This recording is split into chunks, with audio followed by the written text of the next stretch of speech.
Gene Bollea, better known by his ring name Hulk Hogan, is an American retired professional wrestler. He is widely regarded as the most recognized wrestling star worldwide, and the most popular wrestler of the 1980s, as well as one of the greatest professional wrestlers of all time. Hogan began his professional wrestling career in 1977, but gained worldwide recognition after signing for World Wrestling Federation, WWF, now WWE, in 1983. There, his persona as a heroic All-American helped usher in the 1980s professional wrestling boom, where he headlined 8 of the first 9 editions of WWF's flagship annual event, WrestleMania. During his initial run, he won the WWF Championship 5 times, with his first reign being the second longest in the championship's history. He is the first wrestler to win consecutive Royal Rumble matches, winning in 1990 and 1991. His match with Andre the Giant on WWF The Main Event on February 5, 1988, still holds American television viewership records for wrestling with a 15.2 Nielsen rating, and 33 million viewers. In 1993, Hogan departed the WWF to pursue a career in film and television. He was lured back to the ring when he signed with rival promotion World Championship Wrestling, WCW, in 1994. He won the WCW World Heavyweight Championship 6 times, and holds the record for the longest reign. In 1996, he underwent a career renaissance upon adopting the villainous persona of Hollywood Hulk Hogan, leading the popular New World Order, NWO, stable. As a result, he became a major figure during the Monday Night Wars, another boom of mainstream professional wrestling. He headlined WCW's annual flagship event Starrcade 3 times, including the most profitable WCW pay-per-view ever, Starrcade 1997. Hogan returned to the WWF in 2002 following its acquisition of WCW the prior year, winning the undisputed WWF Championship for a record equaling, for the year, 6th time before departing in 2003. He was inducted into the WWE Hall of Fame in 2005, and inducted a second time in 2020 as a member of the NWO. Hogan also performed for the American Wrestling Association, AWA, New Japan Pro Wrestling, NJPW, where he was the inaugural winner of the original IWGP Heavyweight Championship, and Total Non-Stop Action Wrestling, TNA Now Impact Wrestling. During, and after wrestling, Hogan had an extensive acting career, beginning with his 1982 cameo role in Rocky III. He has starred in several films, including No Holds Barred, Suburban Commando, and Mr. Nanny, and 3 television shows, Hogan Knows Best, Thunder in Paradise, and China, Illinois, as well as in Right Guard commercials, and the video game, Hulk Hogan's Main Event. He was the frontman for the wrestling boot band, whose sole record, Hulk Rules, reached No. 12 on the Billboard Top Kid Audio chart in 1995. Hogan was born in Augusta, Georgia on August 11, 1953, the son of construction foreman Pietro Peter Bollea, December 6, 1913 to December 18, 2001, of Italian descent, and homemaker, and dance teacher Ruth V. Née Moody, 1922, January 1, 2011, Bollea of Scottish and French descent. When he was 1.5 years old, his family moved to Port Tampa, Florida. As a boy, he was a pitcher in Little League Baseball. He attracted scouts from the New York Yankees and the Cincinnati Reds, but an injury ended his baseball career. He began watching professional wrestling at 16 years old. While in high school, he revered Dusty Rhodes, and he regularly attended cards at the Tampa Sportatorium. It was at one of those wrestling cards where he first turned his attention toward superstar Billy Graham, and looked to him for inspiration. Since he first saw Graham on TV, Hogan wanted to match his inhuman look. Hogan was also a musician, spending a decade playing fretless bass guitar in several Florida-based rock bands. He went on to study at Hillsborough Community College, and the University of South Florida. After music gigs began to get in the way of his time in college, he dropped out of the University of South Florida. Eventually, Hogan and 2 local musicians formed a band called Ruckus in 1976. The band soon became popular in the Tampa Bay region. During his spare time, Hogan worked out at Hector's Gym in the Tampa Bay area, where he began lifting. Many of the wrestlers who were competing in the Florida region visited the bars where Ruckus was performing. Among those attending his performances were Jack and Gerald Briscoe, 2 brothers who wrestled together as a tag team in the Florida region. Impressed by Hogan's physical stature, the Briscoe brothers asked Hiro Matsuda, the man who trained wrestlers working for Championship Wrestling from Florida, CWF, to make him a potential trainee. In 1976, the two brothers asked Hogan to try wrestling. Hogan eventually agreed. At first, Mike Graham, the son of CWF promoter Eddie Graham, refused to put Hogan in the ring. According to Hogan, he met Graham while in high school, and the two did not get along. After Hogan quit Ruckus, and started telling people in town that he was going to be a wrestler, Graham finally agreed to accept the Briscoe brothers' request. In mid-1977, after training for more than a year with Matsuda, the Briscoe brothers dropped by Matsuda's gym to see Hogan. During this visit, Jack Briscoe handed Hogan a pair of wrestling boots, and informed him that he was scheduled to wrestle his first match the following week. In his professional wrestling debut, Eddie Graham booked him against Brian Blair in Fort Myers, Florida on August 10, 1977 in CWF. A short time later, Hogan donned a mask, and assumed the persona of the Super Destroyer, a hooded character first played by Don Jardine, and subsequently used by other wrestlers. Hogan eventually could no longer work with Hiro Matsuda, whom he felt was an overbearing trainer, and left CWF. After declining an offer to wrestle for the Kansas City circuit, Hogan took a hiatus from wrestling, and managed the Anchor Club, a private club in Cocoa Beach, Florida, for a man named Whitey Bridges. Eventually, Whitey and Hogan became close friends, and opened a gym together. The gym became known as Whitey and Terry's Olympic Gym. Soon after, Hogan's friend Ed Leslie, later known as Brutus Beefcake, came to Cocoa Beach to help Hogan, and Bridges managed both the Anchor Club and the Whitey and Terry's Olympic Gym.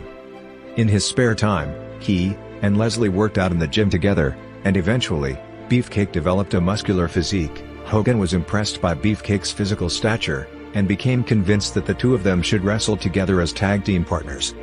Depressed, and yearning to return to wrestling, Hogan called superstar Billy Graham in 1978 with hopes that Graham could find him a job wrestling outside of Florida. Graham agreed, and Hogan soon joined Louis Tillett's Alabama territory.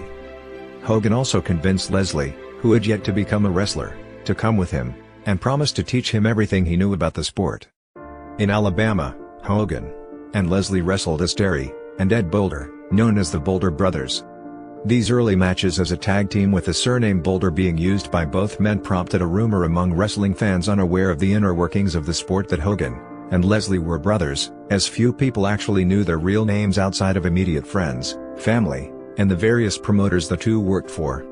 After wrestling a show for Continental Wrestling Association, CWA, in Memphis, Jerry Jarrett, the promoter for the CWA, approached Hogan and Leslie, and offered them a job in his promotion for $800 a week. This was far more than the $175 a week they would make working for Tillett.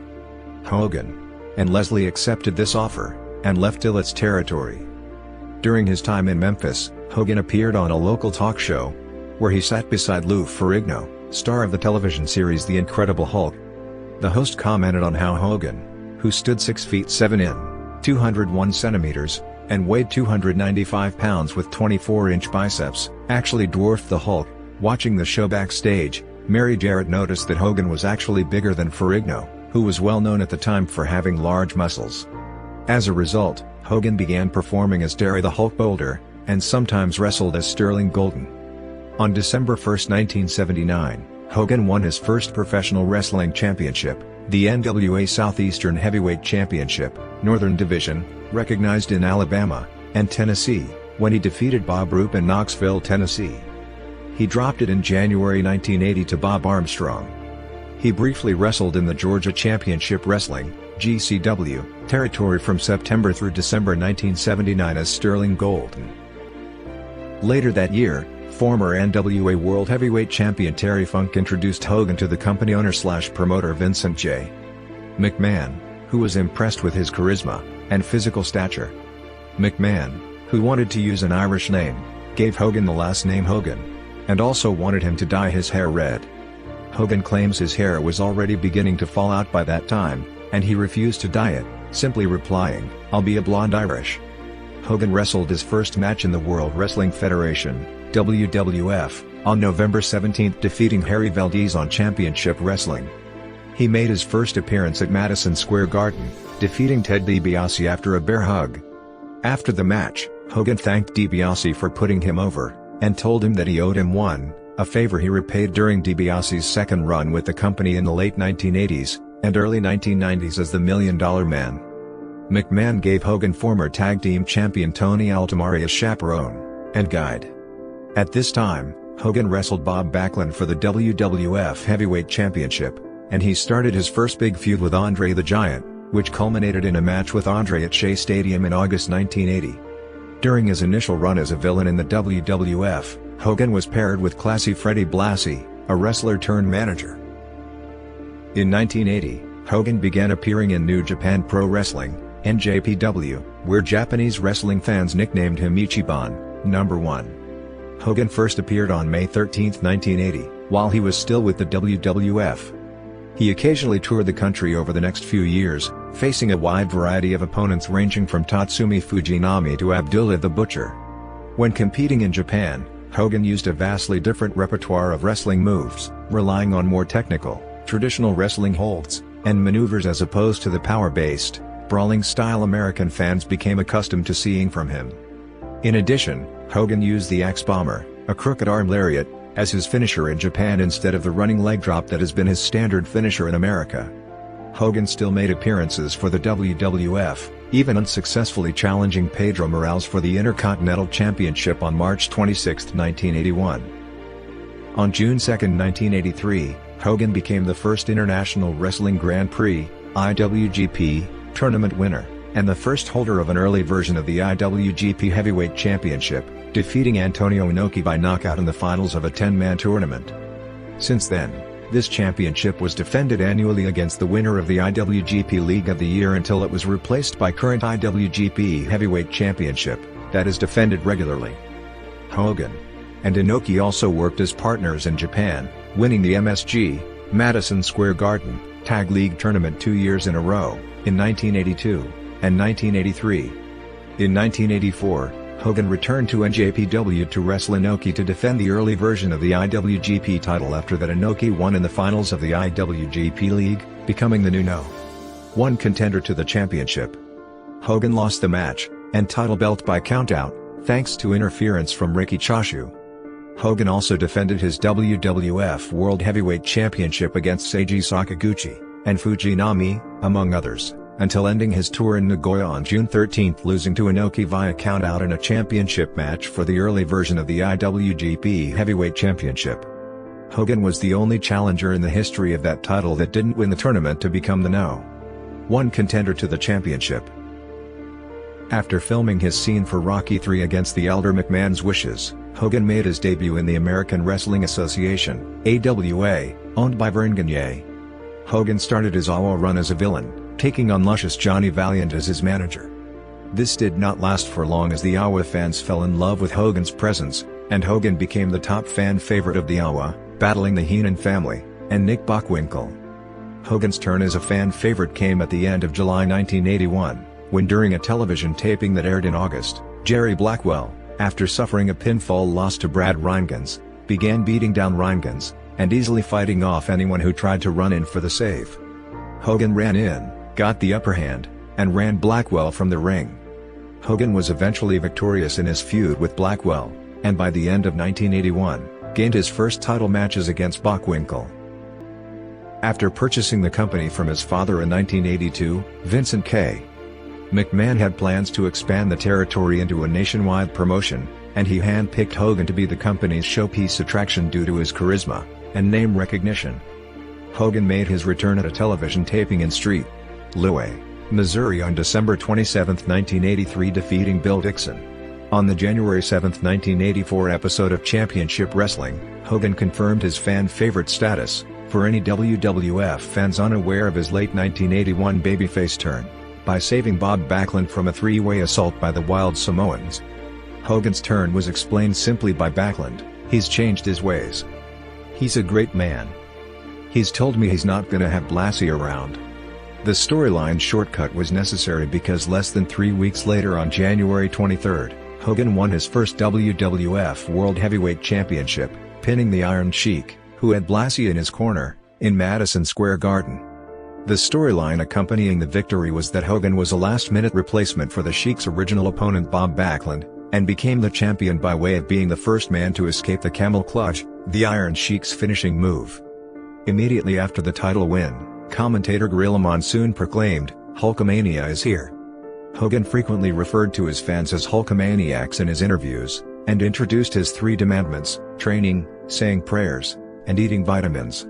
Eventually, a 4th demandment, believing in oneself, was added during his feud with Earthquake in 1990. Hogan's ring gear developed a characteristic yellow and red color scheme. His ring entrances involved him ritualistically ripping his shirt off his body, flexing, and listening for audience cheers in an exaggerated manner. The majority of Hogan's matches during this time involved him wrestling heels who had been booked as unstoppable monsters, using a format which became near routine. He delivered steady offense, but eventually lose momentum, seemingly nearing defeat. After being hit with his opponent's finishing move, he got a sudden second wind, fighting back while feeding off the energy of the audience, becoming impervious to attack, a process described as hulking up. His signature maneuvers, pointing at the opponent, later accompanied by a loud "you" from the audience, shaking his finger to scold him, 3 punches, an Irish whip, the big boot, and running leg drop, followed, ensuring victory. That finishing sequence occasionally changed depending on the storyline and opponent. For instance, with giant wrestlers, the sequence might involve a body slam.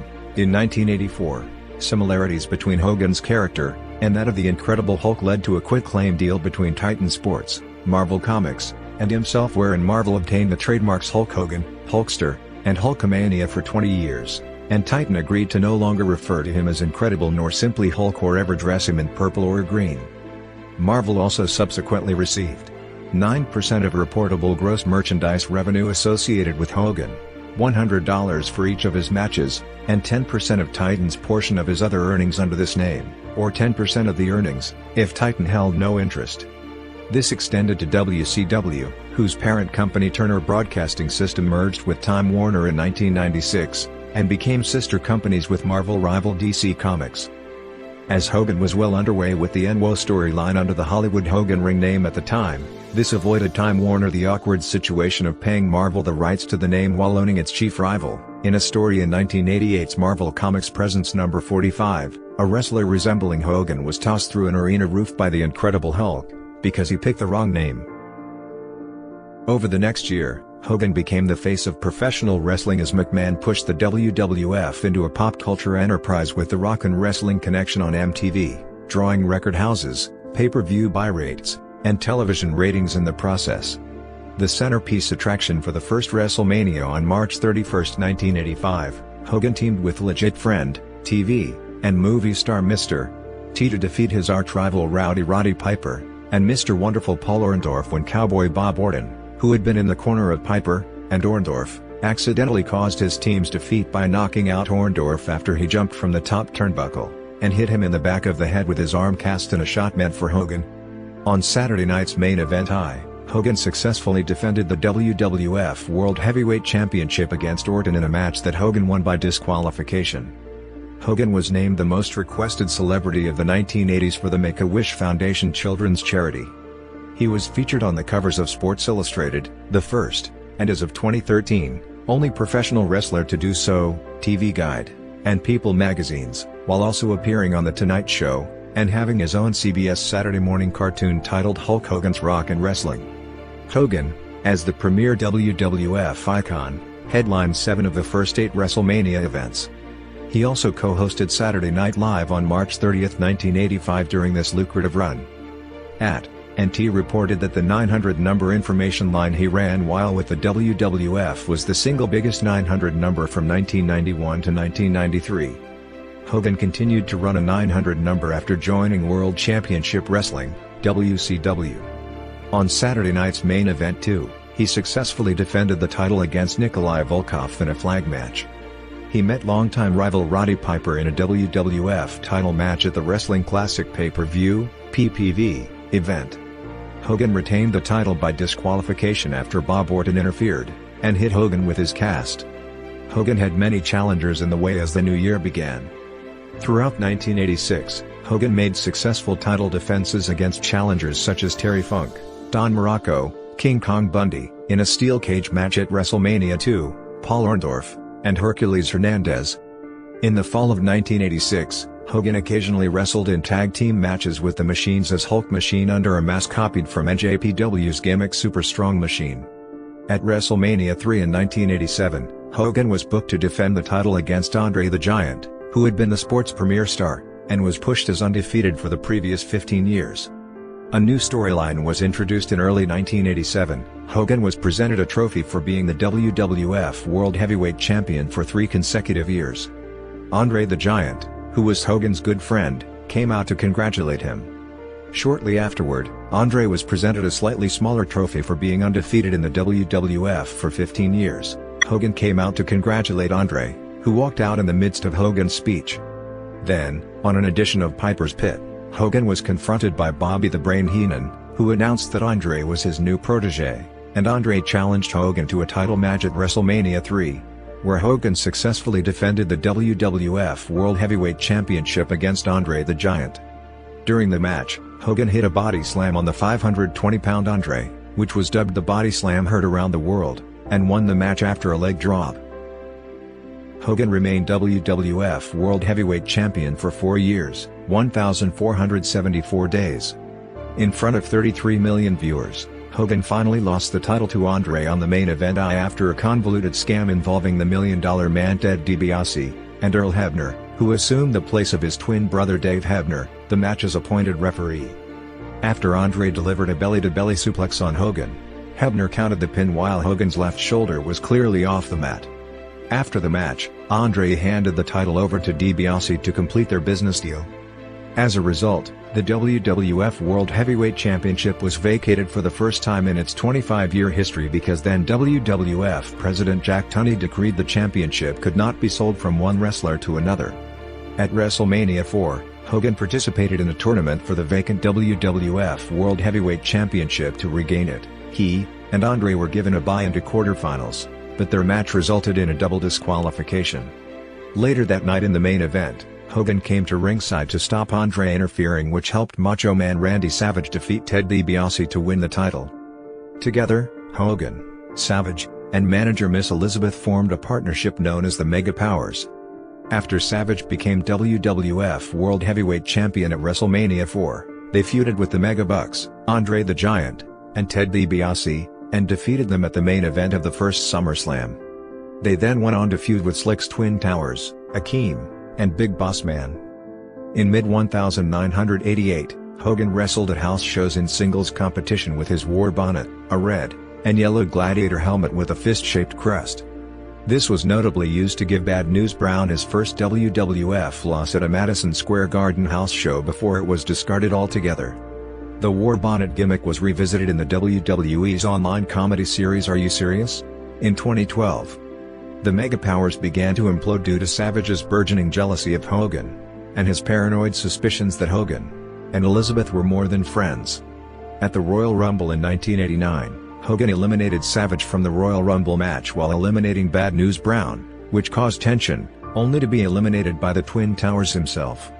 In early 1989, the duo broke up while wrestling the Twin Towers on the Main Event 2, when Savage accidentally collided with Miss Elizabeth during the match, and Hogan took her backstage to receive medical attention, temporarily abandoning Savage, who slapped Hogan and left the ring, where Hogan eventually won the match by himself. After the match, Savage attacked Hogan backstage, which started a feud between the two. Their feud culminated in Hogan beating Savage for his second WWF World Heavyweight Championship at WrestleMania V. Hogan's second run in 1989 lasted a year, during which he defended the title in 2 matches against Savage in April that he lost both times by count-out, before defeating the Big Boss Man in a steel cage match on the Saturday night's Main Event 21, which was aired on May 27.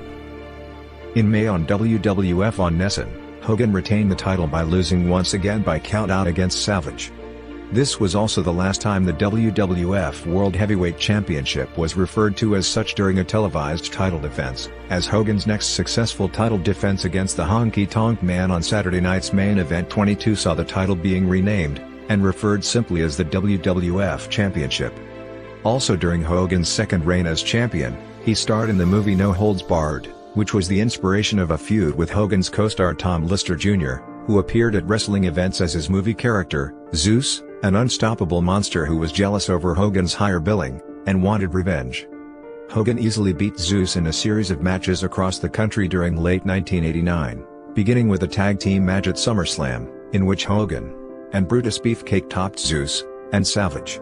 Hogan and Zeus met at the Survivor Series, where the Hulkamaniacs faced the $1 Million Team. In the early part of the match, Hogan put Zeus over by hitting him with everything to no effect before Zeus then dominated Hogan until Zeus was disqualified by referee Dave Hebner.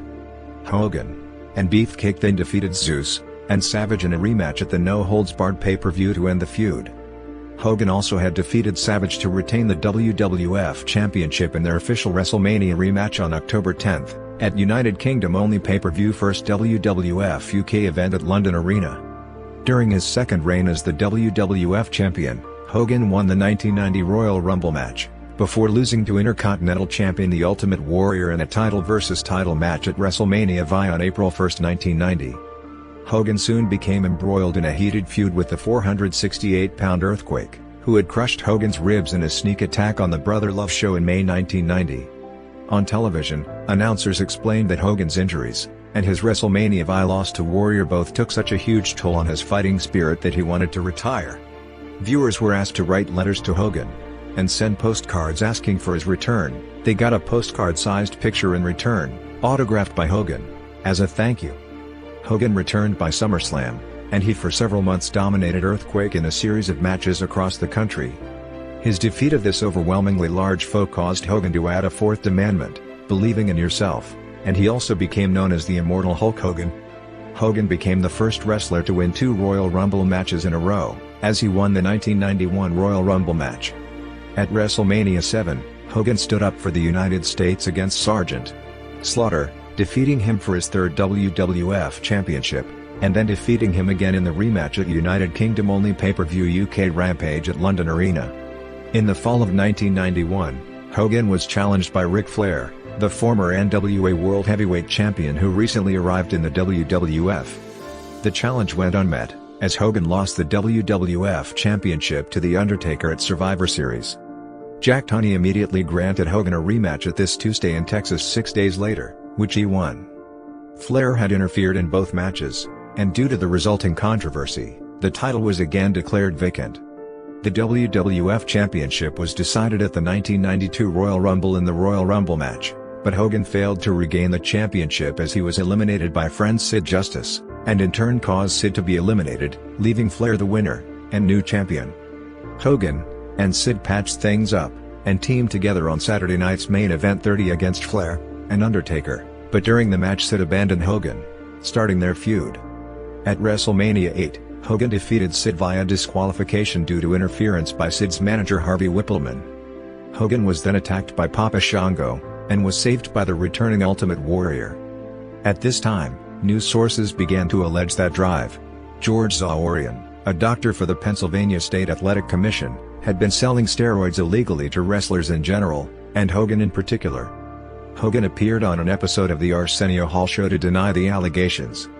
Due to intense public scrutiny, Hogan took a leave of absence from the company. Hogan returned to the WWF in February 1993, helping out his friend Brutus Beefcake in his feud with Money Incorporated, Irwin R. Schuster, and the $1 Million Man Ted DiBiase, and officially renaming themselves the Megamaniacs, taking on Money Incorporated's former manager the Mouth of the South Jimmy Hart, a longtime friend of Hogan's outside of wrestling, as their manager in what was the first time WWF audiences had seen Hart as a fan favorite. At WrestleMania 9, Hogan and Beefcake took on Money Incorporated for the WWF Tag Team Championship. Hogan went into the match sporting a cut above a black eye. The WWF used Hogan's injury in a storyline that had DiBiase allegedly paying a group of thugs in a failed attempt to take Hogan out before WrestleMania. Later that night, Hogan won his 5th WWF Championship by pinning Yokozuna only moments after Yokozuna had defeated Bret Hart. At the first annual King of the Ring pay-per-view on June 13, Hogan defended the championship against the former champion Yokozuna in his first title defense since defeating him at WrestleMania 9. Yokozuna kicked out of Hogan's signature leg drop, and scored the pinfall win after Hogan was blinded by a fireball shot by a Japanese photographer, actually a disguised Harvey Whippleman. The victorious Yokozuna proceeded to give Hogan a banzai drop, This was Hogan's last WWF pay-per-view appearance until 2002, as both he and Jimmy Hart were preparing to leave the promotion. Hogan continued his feud on the international house show circuit with Yokozuna until August 1993. After that, Hogan sat out the rest of his contract, which expired later that year. On May 3, 1993, Hogan returned to NJPW as WWF Champion, and defeated IWGP Heavyweight Champion the Great Muta in a dream match at Wrestling.taku. Hogan wrestled against Muta again, this time under his real name, Keiji Muto, on September 26, 1993. Hogan also wrestled the Hellraisers with Muta and Masahiro Chono as his tag team partners. His last match in Japan was on January 4, 1994 at Battlefield, when he defeated Tatsumi Fujinami.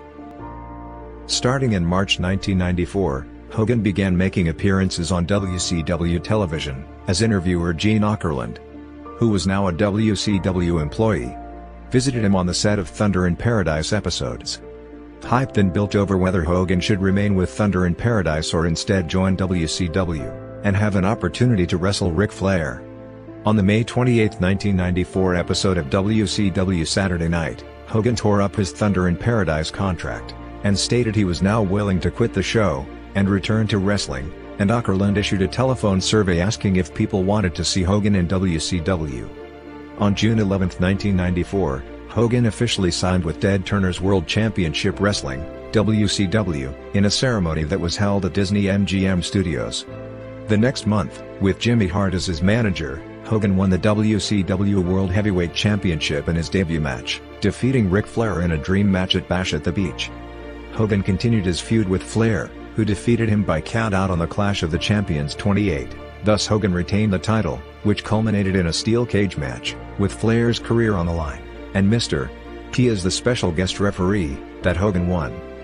After Hogan headlined WCW's premier annual event Starrcade, Triple Threat, in December 1994 by defeating the Butcher for the title, his next feud was against Vader, who challenged him for the WCW World Heavyweight Championship at Super Brawl V, where Hogan won by disqualification after the returning Flair's interference. Hogan then defeated Vader, who was managed part-time by Flair, in a non-title leather strap match at Uncensored.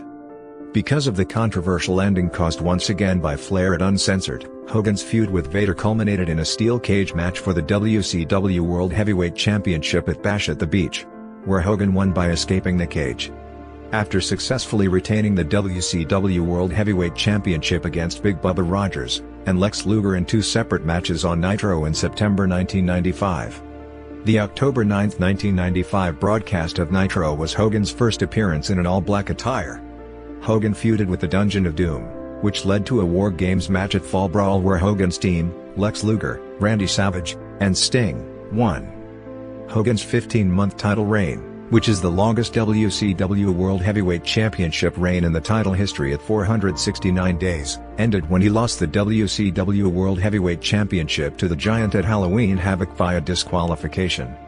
Following the controversial loss, which was due to a contract clause, the WCW World Heavyweight Championship became vacant, and a new champion to be crowned in a 60-man three-ring battle royal at World War III, where the Giant cost Hogan the title.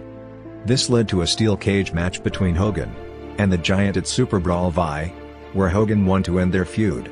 In early 1996, Hogan reformed the Mega Powers with Randy Savage to feud with the Alliance to end Hulkamania, which culminated at Uncensored in a Doomsday Cage match that Hogan and Savage won.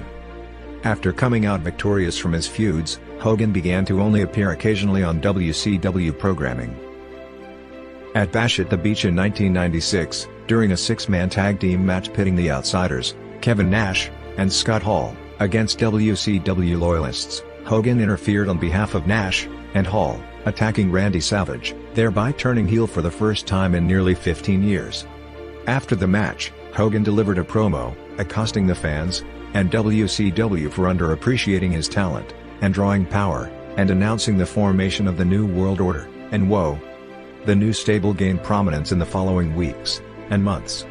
Hogan grew a beard alongside his famous mustache, and dyed it black, traded his red and yellow garb in for black and white clothing, often detailed with lightning bolts, and renamed himself Hollywood Hulk Hogan, often shortened to Hollywood Hogan. Hogan won his second WCW World Heavyweight Championship at Hog while defeating the Giant for the title. He spray-painted NWO across the title belt, scribbled across the nameplate, and referred to the title as the NWO title. Hogan then started a feud with Lex Luger after Luger and the Giant defeated Hogan and Dennis Rodman in a tag team match at Bash at the Beach. On the August 4, 1997 episode of Nitro, Hogan lost the title to Lex Luger by submission. 5 days later at Road Wild, Hogan defeated Luger to regain the WCW World Heavyweight Championship. Hogan then lost the title to Sting in a match at Starrcade.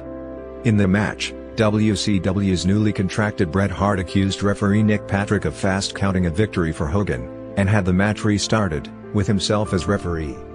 Sting later won by submission.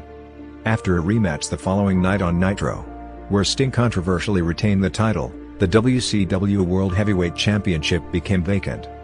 Sting went on to win the vacant title against Hogan at Super Brawl 8, and Hogan then developed a rivalry with former friend and recent NWO recruit, Randy Savage, who had just cost Hogan the title match at Super Brawl by hitting him with a spray can.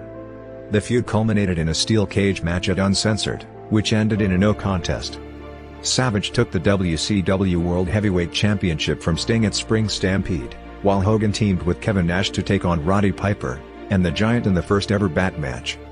Hogan betrayed Nash by hitting him with a bat, and then challenged Savage the following night on Nitro for the world title. In the no disqualification match for Savage's newly won title, Nash entered the ring and hit a powerbomb on Hogan as retribution for the attack the previous night, but Bret Hart interfered moments later and jumped in to attack Savage and preserve the victory for Hogan, who won his fourth WCW World Heavyweight Championship.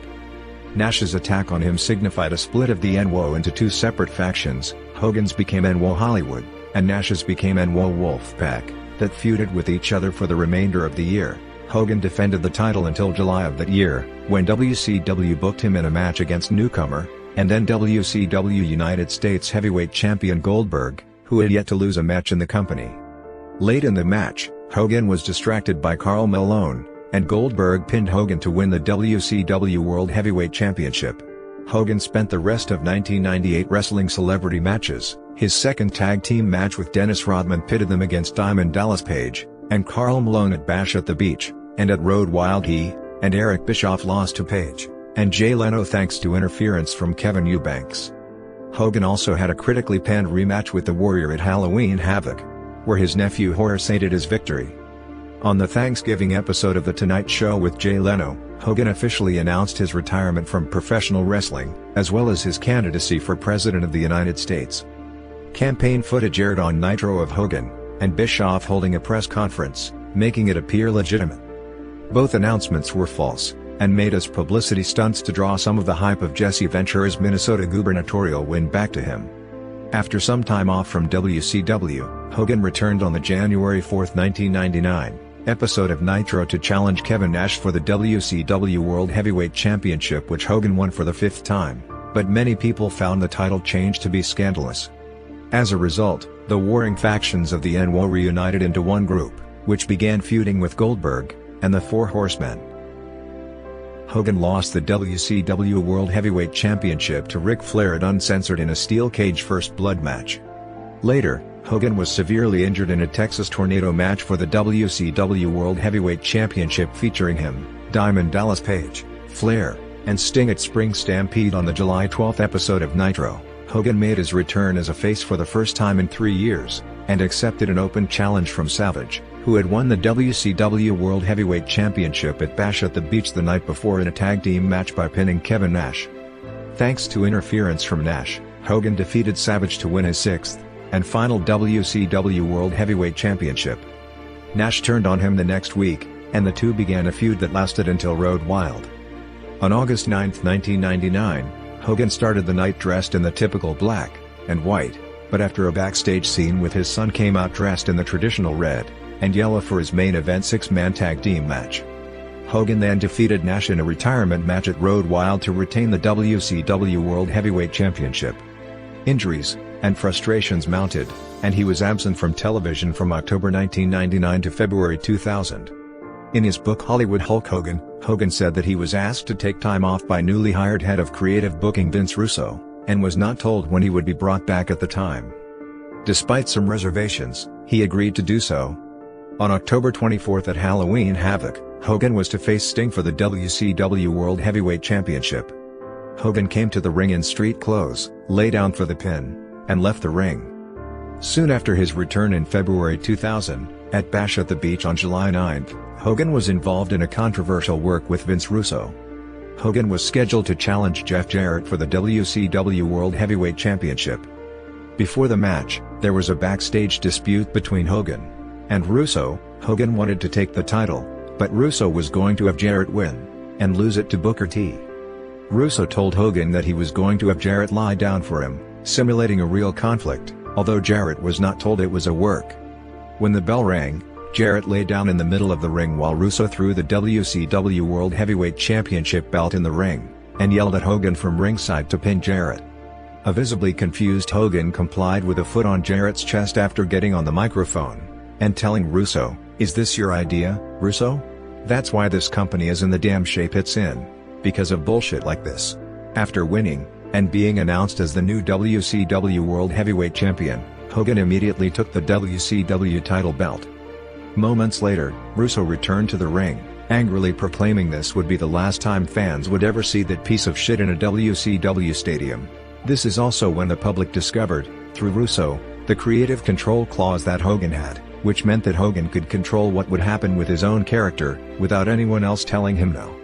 In his Bash at the Beach shoot promo, Russo said that he was arguing with Hogan all day prior to the event in the back because he wanted to use the clause in the Jarrett match, saying, "That means that, in the middle of this ring, when Hogan knew it was bullshit, he beats Jeff Jarrett."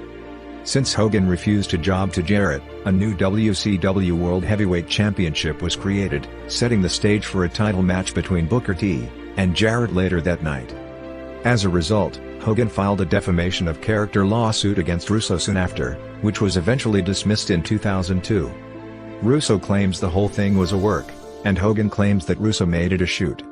Eric Bischoff agreed with Hogan's side of the story when he wrote that Hogan winning and leaving with the belt was a work devised by Bischoff rather than Russo, and that he and Hogan celebrated after the event over the success of the angle, but that Russo coming out to fire Hogan was an unplanned shoot which led to the lawsuit filed by Hogan. It was the last time he was seen in WCW. In the months following the eventual demise of WCW in March 2001, Hogan underwent surgery on his knees in order for him to wrestle again.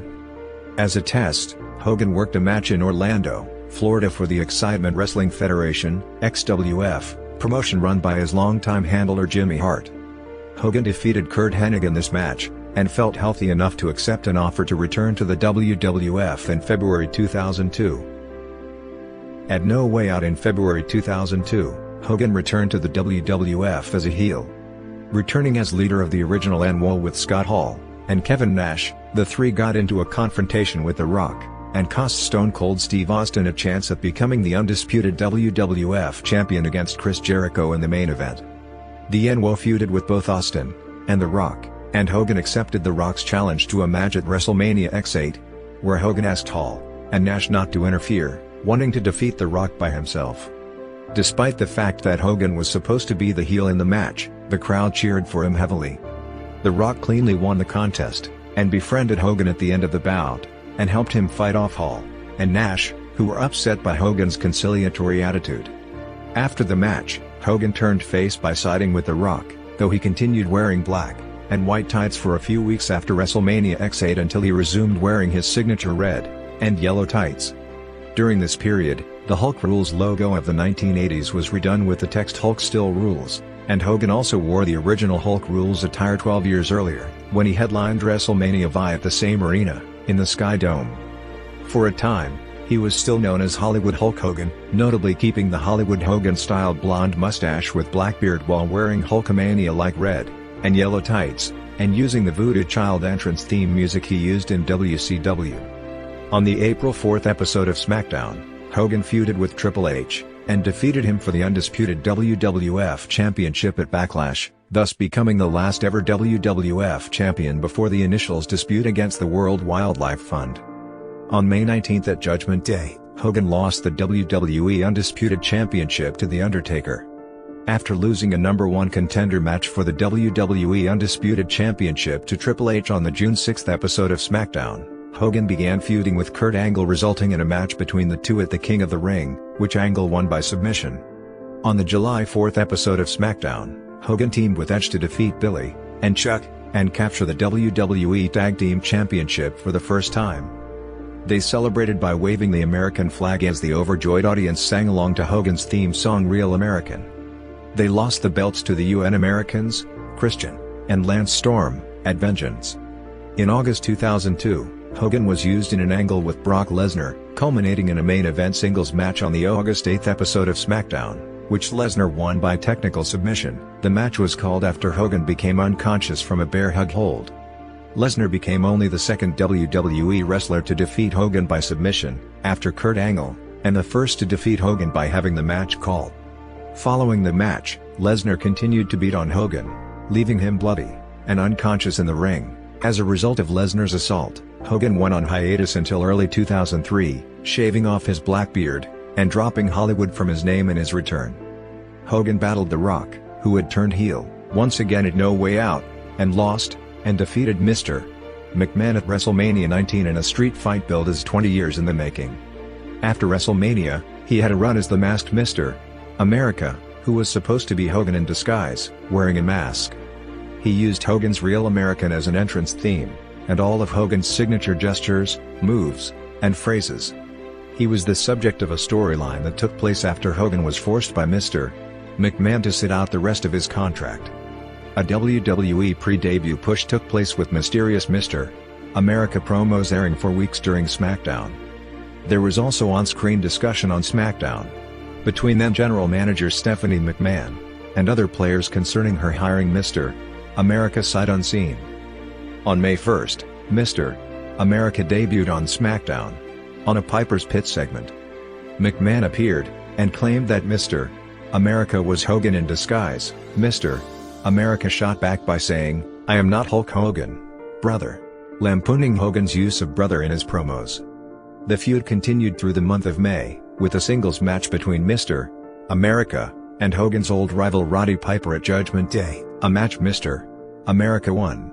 Mr. America's last WWE appearance was on the June 26 episode of SmackDown, when Big Show and the world's greatest tag team, Charlie Haas and Shelton Benjamin, defeated Brock Lesnar, Kurt Angle, and Mr. America in a 6-man tag team match. After the show went off the air, Mr. America unmasked to show the fans that he was indeed Hogan, putting his finger to his lips telling the fans to keep quiet about his secret. The next week, Hogan quit WWE due to frustration with the creative team. On the July 3 episode of SmackDown, McMahon showed the footage of Mr. America unmasking as Hogan, and fired him, although Hogan had already quit in real life. It was later revealed that Hogan was unhappy with the payoffs for his matches after his comeback under the Mr. America gimmick. McMahon terminated Hogan's contract in 2003. Hogan returned to NJPW in October 2003, when he defeated Masahiro Chono at Ultimate Crush 2 in the Tokyo Dome. Shortly after Hogan left WWE, Total Non-Stop Action Wrestling, TNA, began making overtures to Hogan, culminating in Jeff Jarrett, co-founder of TNA, and then NWA World Heavyweight Champion, launching an on-air attack on Hogan in Japan in October 2003. The attack was supposed to be a precursor to Hogan battling Jarrett for the NWA World Heavyweight Championship at TNA's first 3-hour pay-per-view. Due to recurring knee and hip problems, Hogan did not appear in TNA. Still, the incident has been shown several times on TNA broadcasts, and was included in the TNA DVD TNA's 50 Greatest Moments. On April 2, 2005, Hogan was inducted into the WWE Hall of Fame class of 2005 by actor and friend Sylvester Stallone. At WrestleMania 21 on April 3, Hogan came out to rescue Eugene, who was being attacked by Muhammad Hassan and Khosrow Davari. The build-up to Hogan's Hall of Fame induction and preparation for his WrestleMania angle was shown on the first season of Hogan Knows Best. The next night on Raw, Hassan and Davari came out to confront and assault fan favorite Shawn Michaels. The following week on Raw, Michaels approached Raw general manager Eric Bischoff demanding a handicap match with Hassan and Davari. Bischoff refused, but told Michaels if he found a partner he would be granted a tag team match. Michaels then made a plea for Hogan to team with him. On the April 18th episode of Raw, Hassan again led an attack on Michaels until Hogan appeared, saving Michaels, and accepting his offer. At Backlash, Hassan and Daivari lost to Hogan and Michaels. Hogan then appeared on July 4th episode of Raw, as the special guest of Carlito on his talk show segment Carlito's Cabana. After being asked questions by Carlito concerning his daughter Brooke, Hogan attacked Carlito. Kurt Angle then also appeared, making comments about Brooke, which further upset Hogan, who was eventually double-teamed by Carlito and Angle, but was saved by Shawn Michaels. Later that night, Michaels and Hogan defeated Carlito and Angle in a tag team match. During the post-match celebration, Michaels performed the Sweet Chin music on Hogan and walked off. The following week on Raw, Michaels appeared on Piper's Pit and challenged Hogan to face him one-on-one for the first time. Hogan appeared on Raw 1 week later and accepted the challenge. The match took place at SummerSlam, which Hogan won. After the match, Michaels extended his hand to him, telling him that he had to find out for himself, and Hogan and Michaels shook hands as Michaels left the ring to allow Hogan to celebrate with the crowd. Prior to WrestleMania 22 in April 2006, Hogan inducted friend and former announcer Mean Gene Okerlund into the WWE Hall of Fame class of 2006. Hogan returned on Saturday night's Main Event 33 with his daughter Brooke. During the show, Randy Orton kayfabe flirted with Brooke, and later attacked Hogan in the parking lot. He later challenged Hogan to a match at SummerSlam, which Hogan won. This was Hulk Hogan's final match wrestling for the WWE, although he had negotiations for a match against John Cena at WrestleMania 25 which ultimately fell through. After a brief fallout with McMahon and WWE, Hogan was lured to Memphis Wrestling with the proposal of wrestling Jerry Lawler. The match had been promoted on Memphis Wrestling Primetime for several months. On April 12, 2007, Lawler announced in a news conference that WWE had barred him from wrestling Hogan on the basis that NBC performers, including Lawler, on the basis of co-hosting the NBC-owned USA Network's Raw, and his appearances on the biannual WWE Saturday Night's Main Event, are contractually prohibited from appearing on VH1, the channel on which Hogan Knows Best airs. The situation resulted in a lawsuit being filed against WWE by event promoter Corey Macklin. Lawler was replaced with Paul White. Hogan defeated White at Memphis Wrestling's PMG Clash of Legends on April 27, 2007 when he picked up and hit a body slam on White before pinning him following his signature running leg drop. On November 21st, 24th, 26th, and 28th, Hogan performed with a group of wrestlers including Spartan 3000, Heidenreich, Eugene, Brutus the Barber Beefcake, and Orlando Jordan across Australia in a tour titled Hulkamania, Let the Battle Begin. The main event of each show was a rematch between Hogan and Ric Flair, the wrestler who defeated Hogan more times than any other. Hogan defeated Flair in all 4 matches. On October 27, 2009, it was announced that Hogan had signed a contract to join TNA on a full-time basis. The footage of his signing and the press conference at Madison Square Garden following it were featured on the October 29th episode of Impact. On December 5, 2009, Hogan announced on Ultimate Fighting Championship, UFC's The Ultimate Fighter that he would make his official TNA debut on January 4, 2010, in a special live 3-hour Monday night episode of Impact, to compete with WWE's Raw, which featured the return of Bret Hart. On the January 4th episode of Impact, Hogan debuted, reuniting briefly with former NWO partners Kevin Nash, Scott Hall, and Sean Waltman, the latter two of whom made their returns to the company. He refused to join them for a full-fledged reunion of their group, claiming, "It's a different time," and stuck to his business relations with Bischoff, who made his appearance to declare that the two of them would flip the company upside down, and everyone would have to earn their spot. Hogan also encountered TNA founder Jeff Jarrett on the broadcast, appearing via video wall, and interrupting Jarrett's company success speech, stating that Carter was instrumental to the company's survival, and that just like the rest, Jarrett would have to, kayfabe, earn his spot in TNA. On the February 18th episode of Impact, Hogan took Abyss under his wing, and during this sequence, gave him his Hall of Fame ring, and claimed it would make him a god of wrestling. Hogan made his in-ring return on March 8th, teaming with Abyss to defeat AJ Styles and Ric Flair when Abyss scored a pinfall over Styles. Afterward, the returning Jeff Hardy saved Hogan and Abyss from a beatdown by Styles, Flair, and Desmond Wolfe. The storyline became a Team Flair vs Team Hogan situation, with Jarrett and the debuting Rob Van Dam joining Team Hogan, and Bear Money, James Storm, and Robert Roode, and Sting joining Team Flair.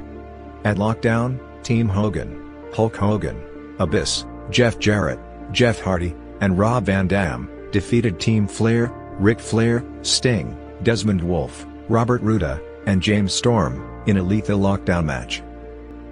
On the June 17 episode of Impact, Hogan's alliance with Abyss came to an abrupt end when Abyss turned heel. Abyss later claimed that he was controlled by some entity that was coming to TNA. The next month, Hogan worked with Bischoff, Jeff Jarrett, and Samoa Joe against Sting and Kevin Nash, who claimed that they knew that Hogan and Bischoff were up to something. During this time, Abyss went on a rampage, attacking Rob Van Dam to the point that he was forced to vacate the TNA World Heavyweight Championship, and eventually put his hands on TNA President Dixie Carter, which led to her signing the paperwork, presented by Bischoff, that would have Abyss fired from TNA following his match with Van Dam at Bound for Glory. Hogan was set to wrestle with Jarrett and Joe against Sting, Nash, and D'Angelo Dinero at Bound for Glory, but was forced to miss the event due to a back surgery. He made an appearance at the end of the event, and turned heel by helping Jeff Hardy win the vacant TNA World Heavyweight Championship, and aligning himself with Hardy, Bischoff, Abyss, and Jarrett. On the following episode of Impact, it was revealed that Bischoff had tricked Carter, and the paperwork she had signed a week earlier were not to release Abyss, but to turn the company over to him and Hogan.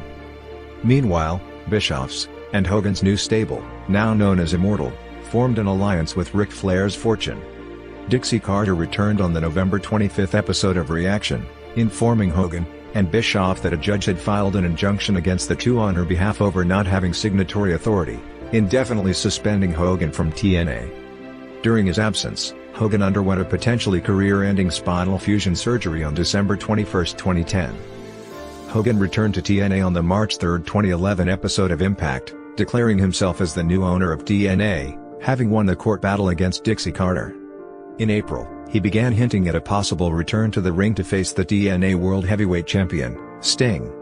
On the May 12 episode of the newly renamed Impact Wrestling, Hogan lost control of the program to Mick Foley, who revealed himself as the network consultant who had been causing problems for Immortal ever since Hogan and Bischoff took over the company. This angle was cut short 3 weeks later, when Foley left the promotion. During the following months, Hogan continued to interfere in Sting's matches, costing him the TNA World Heavyweight Championship first at Hardcore Justice, recruiting Kurt Angle to Immortal in the process, on the September 1 episode of Impact Wrestling, and finally at No Surrender. On the September 15 episode of Impact Wrestling, Sting defeated Immortal member Ric Flair to earn the right to face Hogan at Bound for Glory. On October 4, it was reported that Hogan had signed a contract extension with TNA. After feigning retirement from professional wrestling, Hogan accepted the match at Bound for Glory on the October 6 episode of Impact Wrestling, while also agreeing to hand TNA back to Dixie Carter, should Sting win the match. Hogan was defeated by Sting at Bound for Glory, ending his storyline as the president of TNA. After the match, Immortal attacked Sting, but Hogan turned face by turning on Immortal and helping Sting. On the following episode of Impact Wrestling, Hogan, wearing his trademark yellow and red again, admitted to his mistakes and put over Sting for winning. During TNA's 2012 UK tour, on January 26 and 27, Hogan returned to the ring at house shows in Nottingham and Manchester, where he, James Storm, and Sting defeated Bobby Roode, Bully Ray, and Kurt Angle in a 6-man tag team main event at both events, the latter of which was Hogan's final match. Hogan returned to Impact Wrestling on February 2, when he was revealed as Garrett Bischoff's trainer. On the March 29 episode of Impact Wrestling, Hogan returned and accepted Sting's offer to replace him as the new general manager. In July, Hogan, alongside Sting, began feuding with a mysterious group of masked men, who had dubbed themselves the Aces and Eights. The group's attack on Hogan on the July 12 episode of Impact Wrestling was used to write Hogan off television as he was set to undergo another back surgery. In November, Hogan moved into a storyline with Bully Ray after Austin Aries revealed a secret relationship between Ray and Hogan's daughter Brooke. After seeing them kissing in a parking garage on the December 20 episode of Impact Wrestling, Hogan suspended Ray indefinitely. The following week on Impact Wrestling, after Ray saved Brooke from a kidnapping by the Aces, and 8s, Brooke accepted his marriage proposal. Despite Hogan's disapproval, he still walked Brooke down the aisle for her wedding on the next episode of Impact Wrestling, during which Ray's groomsman Tez interrupted, and revealed himself as a member of the Aces and 8s, leading the group to attack Hogan, Ray, and the rest of the groomsmen. On the January 31st episode of Impact Wrestling, Hogan reinstated Ray so he could take on the Aces and 8s. Hogan named Ray the #1 contender to the TNA World Heavyweight Championship on the February 21st episode of Impact Wrestling. At Lockdown, Ray betrayed Hogan, after Aces and 8s helped him win the title, and he revealed himself as the president of the Aces and 8s. Following Lockdown, Hogan blamed Sting for Ray winning the title, as it was Sting who encouraged Hogan to give Ray the title shot. Sting returned, and saved Hogan from an attack by Aces and 8s on the April 25th episode of Impact Wrestling. The following week on Impact Wrestling, Hogan and Sting reconciled their differences. On the October 3rd episode of Impact Wrestling, Hogan refused an offer from Dixie Carter to become her business partner, and quit. This was done to officially write Hogan off, as a result of his contract expiring with TNA. On February 24, 2014 on Raw, Hogan made his first WWE in-ring appearance since December 2007 to hype the WWE Network. On the March 24th episode of Raw, Hogan came out to introduce the guest appearances of Arnold Schwarzenegger and Joe Manganiello. This was to promote the guest's new movie Sabotage. At WrestleMania 30 in April, Hogan served as the host, coming out at the start of the show to hype up the crowd. During his promo, he mistakenly referred to the Superdome, the venue the event was being held at, as the Silver Dome, which became the subject of jokes throughout the night. Hogan was later joined by Stone Cold Steve Austin and The Rock, and they finished their promo by drinking beer together in the ring. Later in the show, Hogan shared a moment with Mr. T. Paul Orndorff and Roddy Piper, with whom he main evented the first WrestleMania. On February 27, 2015, Hogan was honored at Madison Square Garden during a WWE Live event dubbed Hulk Hogan Appreciation Night, with a special commemorative banner hanging from the rafters, honoring his wrestling career and historic matches he had in the arena. On the March 23rd episode of Raw, Hogan along with Snoop Dogg confronted Curtis Axel, who at the time had been borrowing Hogan's Hulkamania gimmick, with Axel referring to himself as Axelmania. On March 28, the night before WrestleMania, Hogan posthumously inducted longtime partner and rival Macho Man Randy Savage into the WWE Hall of Fame class of 2015. The next night at WrestleMania 31, Hogan reunited with Hall and Nash to reform the NWO, appearing in Sting's corner in his match against Triple H, who himself was joined by D-Generation X members Billy Gunn, X-Pac, Road Dogg, and Shawn Michaels. In July 2015, National Enquirer and Radar Online publicized an anti-black rant made by Hogan on a leaked sex tape recorded in 2007. In the recording, he is heard expressing disgust with the notion of his daughter dating a black man, referenced by repeated use of the racial slur nigger. Hogan also admitted to being a racist, to a point. Once the recordings went public, erupting in a media scandal, Hogan apologized for the remarks, which he said is language that is offensive and inconsistent with his own beliefs. 3 black wrestlers who worked in the WWF and WCW with Hogan made supportive comments.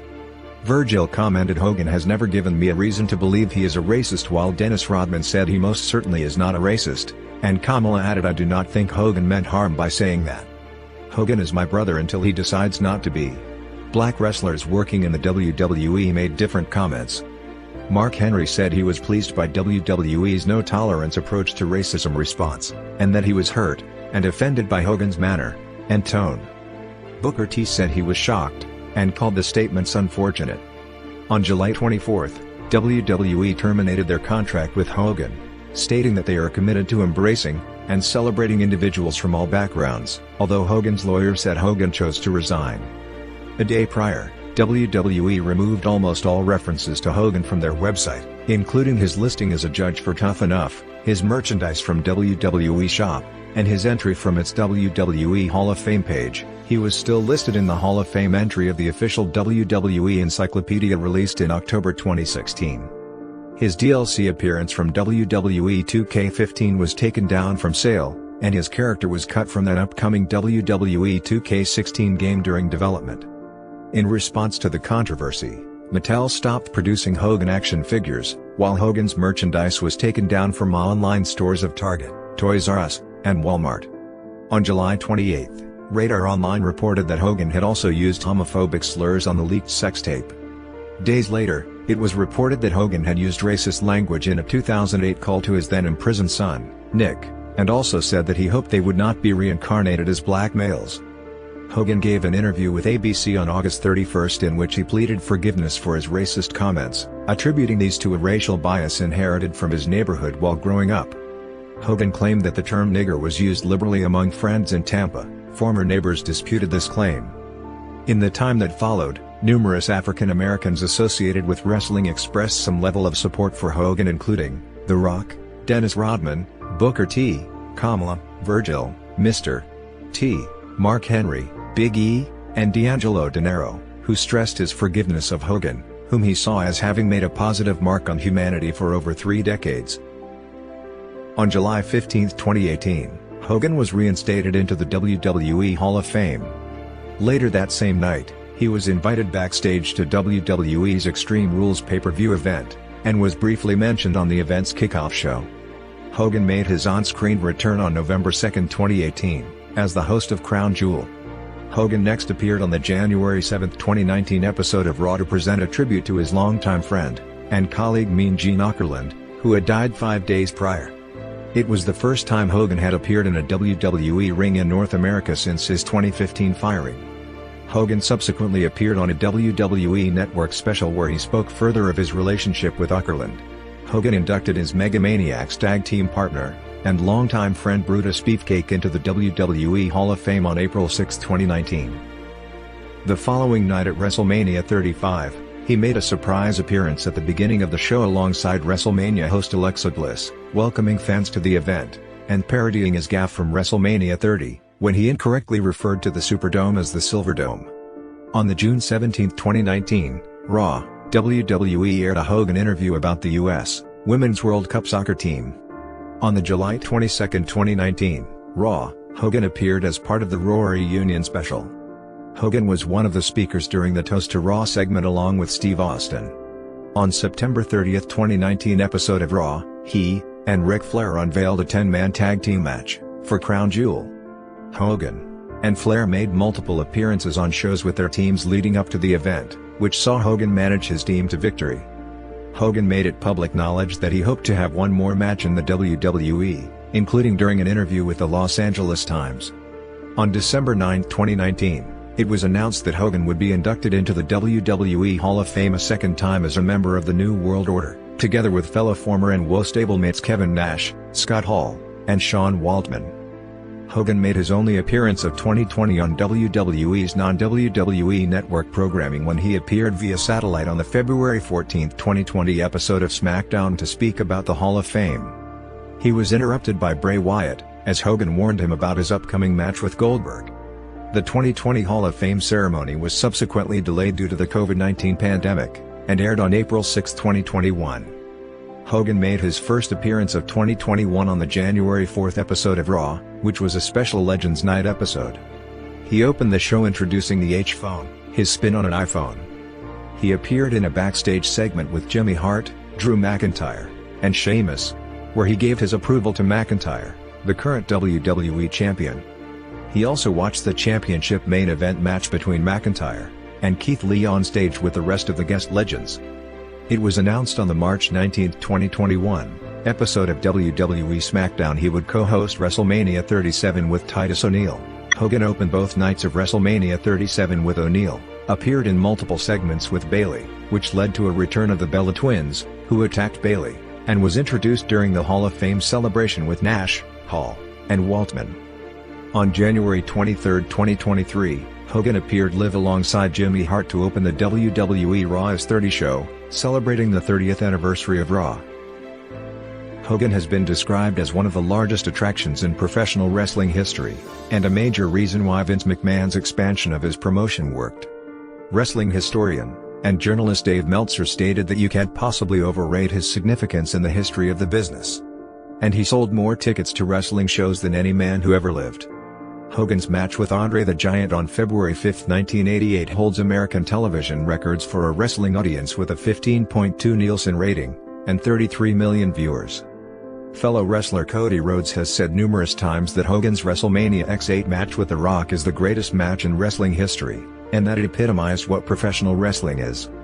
Fellow WWE Hall of Fame member Bret Hart has been repeatedly critical of Hogan's wrestling abilities, including in 2021 saying that he didn't know a headlock from a headlamp, and that he was very limited. Hart had previously referred to Hogan as a hero to fans, and previously complimented Hogan's look. "You look at Hulk Hogan, okay?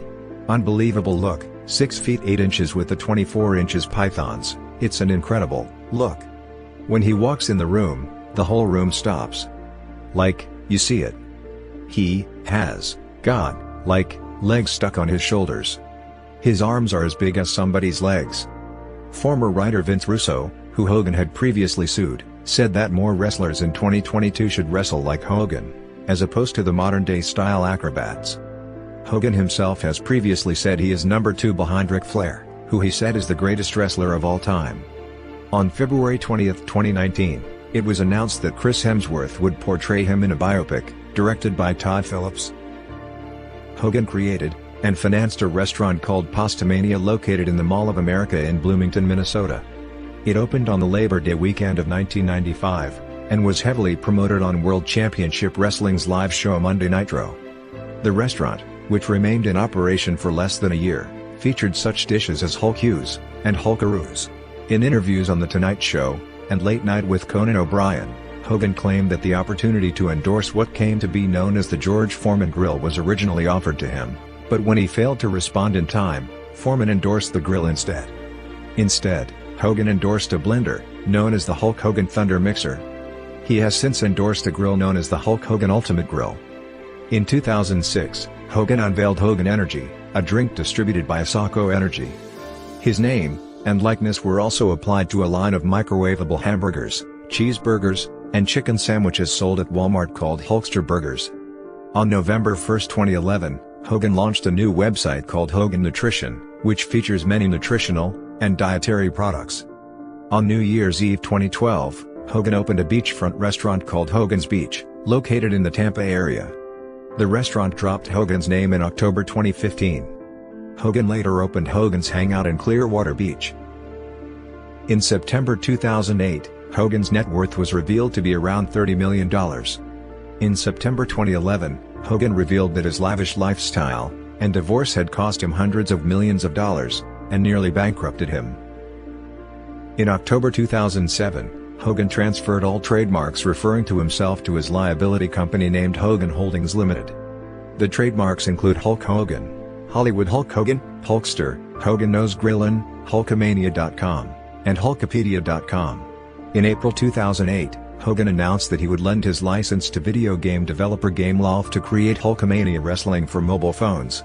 Hogan stated in a press release that the game would be true to his experiences in wrestling, and use his classic wrestling moves like the double hand chokelift and strong clothesline. As of 2010, Hogan stars alongside Troy Aikman in commercials for Rent-A-Center. On March 24, 2011, Hogan made a special appearance on American Idol, giving a big surprise to wrestling fans Paul McDonald and James Durbin. On October 15, 2010, Endemol Games UK, a subsidiary of media production group Endemol UK, announced a partnership with Bischoff Hervey Entertainment to produce Hulk Hogan's Hulkamania, an online gambling game featuring video footage of Hogan. In October 2013, Hogan partnered with Tech Assets Incorporated to open a web hosting service called Hostomania. To promote the service, a commercial video was released, featuring Hogan parodying Jean-Claude Van Damme's GoDaddy.com commercials, and Miley Cyrus' Wrecking Ball music video.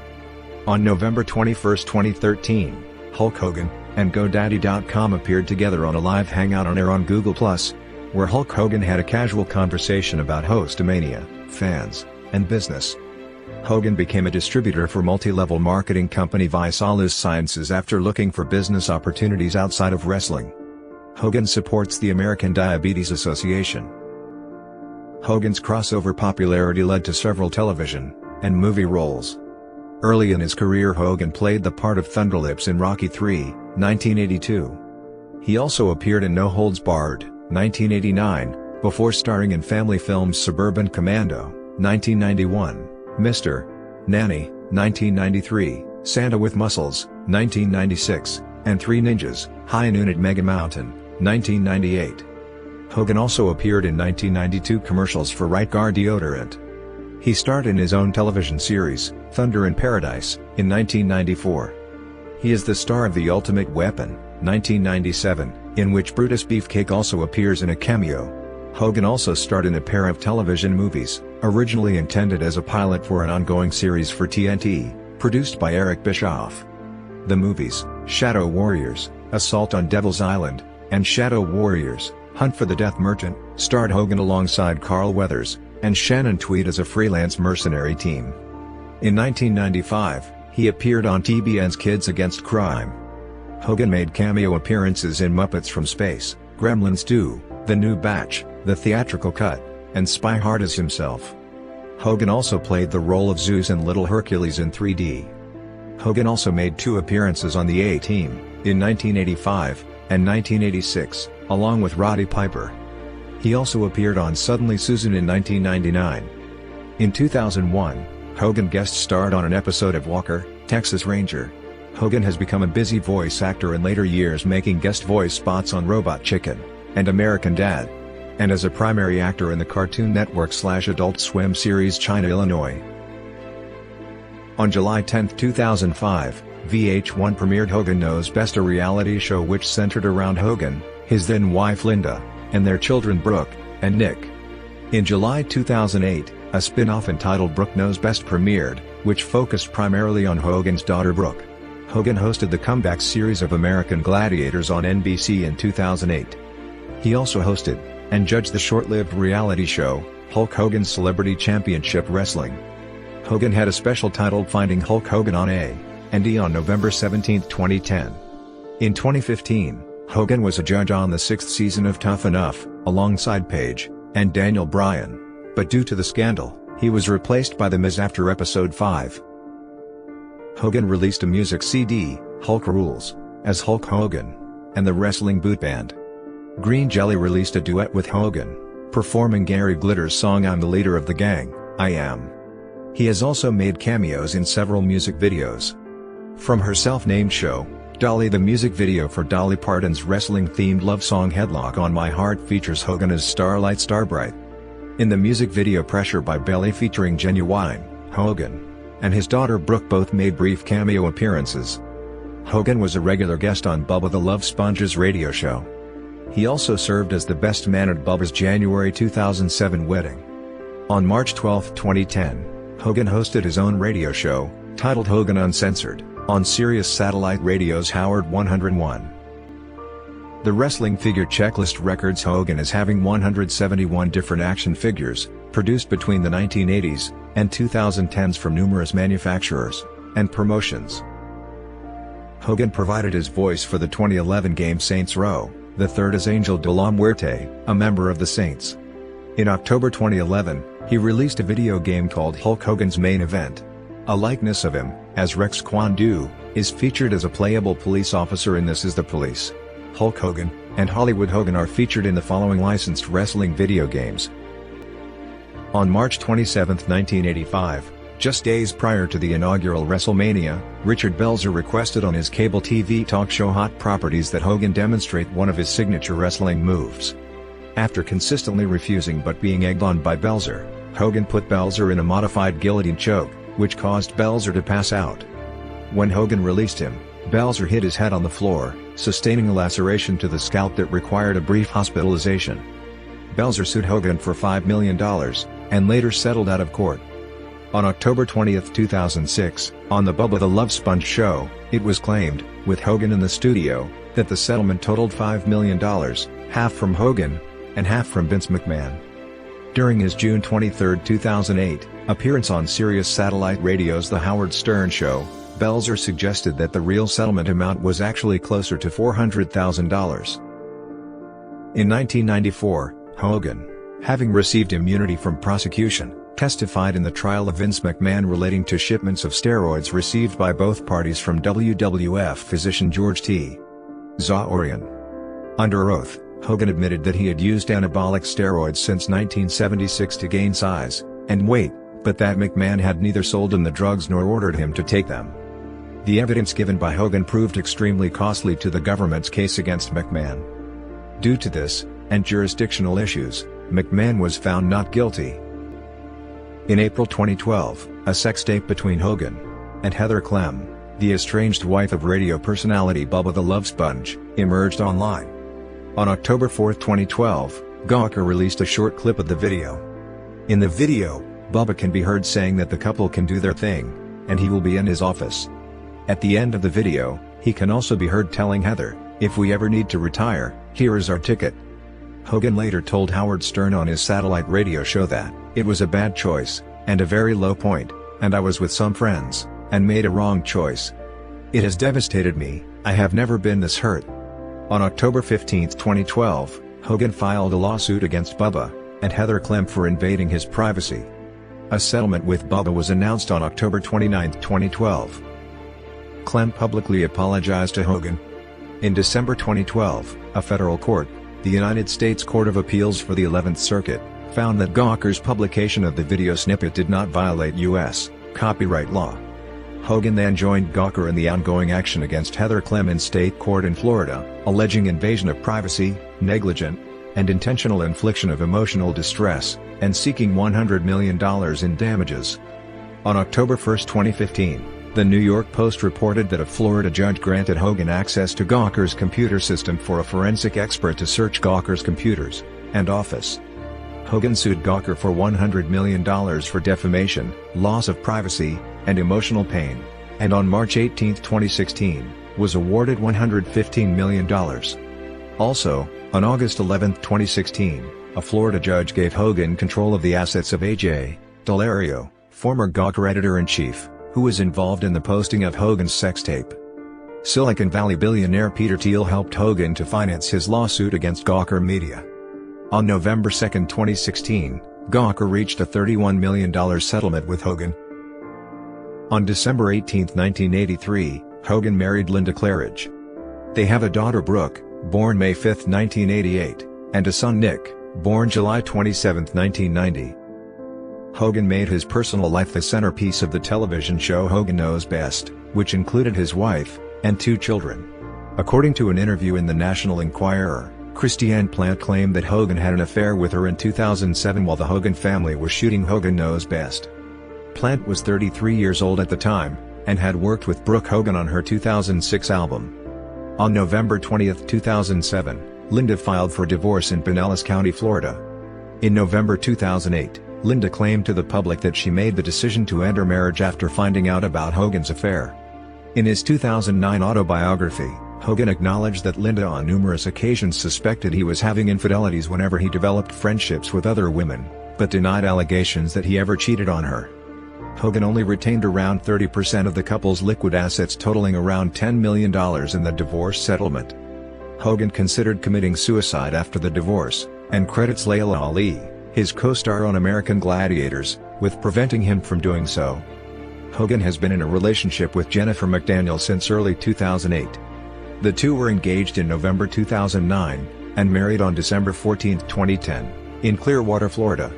On February 28, 2022, Hogan stated on Twitter that he and McDaniel divorced. Hogan is a Christian. He has spoken about his faith in his life, saying, "I've leaned on my religion.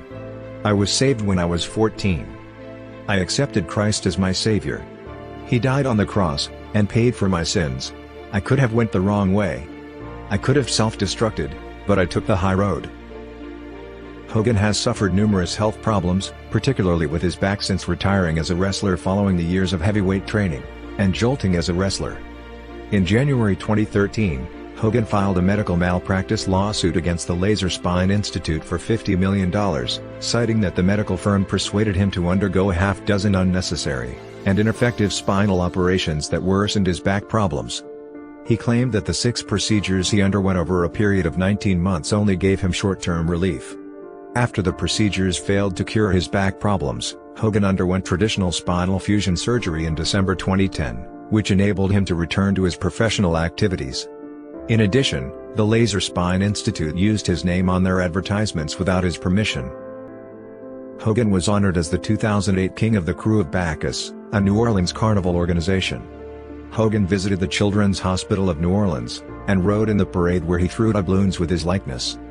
Hogan received the honor in part because meeting Hogan is one of the most requested wishes of the terminally ill children benefited by the Make-A-Wish Foundation. Hogan was inducted in the Boys and Girls Club Alumni Hall of Fame on May 3, 2018.